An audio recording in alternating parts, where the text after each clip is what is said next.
Twese turazi ko umuntu iyo ari mw'isi akenera kunezerwa, arakenera kubaho amerewe neza, akarya, akarondera aho agura ivyo afungura, ivyo yambara vyoroshe, ariko ivyo ntibikwiye kudutwara gose.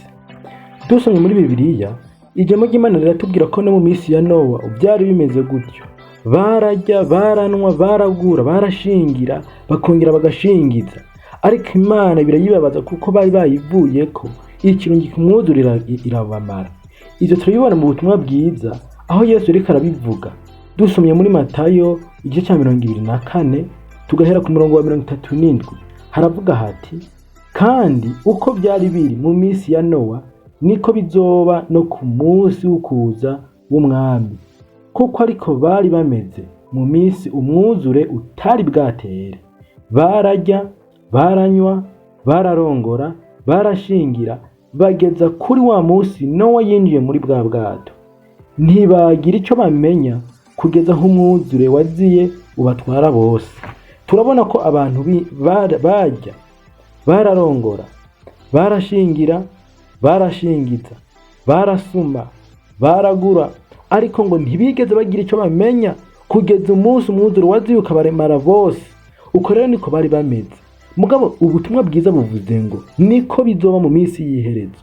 Iyi misi turimwo ni y'iherezo. Umuntu w'Imana ntakwiye kwanjanjwa, umukristo ntakwiye kwanjanjwa, umuntu wese azi ko yamenye Imana ntakwiye kwitera ibitugu, ntukwiye kubaho urya, udandaza, ushingiza nkaho umengo kwa muri ngaha ku isi. Ongera ushire ivyizigiro n'ivyiyumviro vyawe ku Mana. Paulo mu cete yandikiye Abikorinto ca mbere aradukebura, kuko yavuze ngo uhereye none uwugura amere nk'utagura, uwufise umugore amere nk'utamufise, uwudandaza amere nk'utadandaza. Ivyo yabivuze mu gice c'indwi dusomye ku murongo wa 29, haravuga hati: ariko bene data, ibi nivyo mvuga yuko igihe cagiriye, uhereye none abari n'abagore bamere nk'abatabagira, kandi abarira bamere nk'abatarira, abanezerewe bamere nk'abatanezerewe, n'abagura bamere nk'abatagira ico bafise, n'abakoresha ivy'isi bamere nk'abatabishishikaye, kuko kw'isi imeze uku igenda gushira. Isi iriko irashira.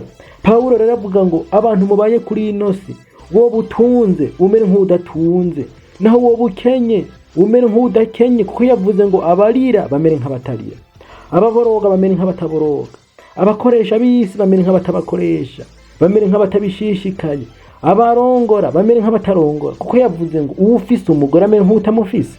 Bisigura ngo nimba ufise umugore korera Imana, gororoka akizwa, ariko nimba utamufise naho nyine ntukizwe. Yavuze ngo abari n'amahera bamere nk'abatayafise, kugira ngo tumenye ingene dukorera umwami wacu, ngo kuko ukw'isi imeze uko kugenda gushira.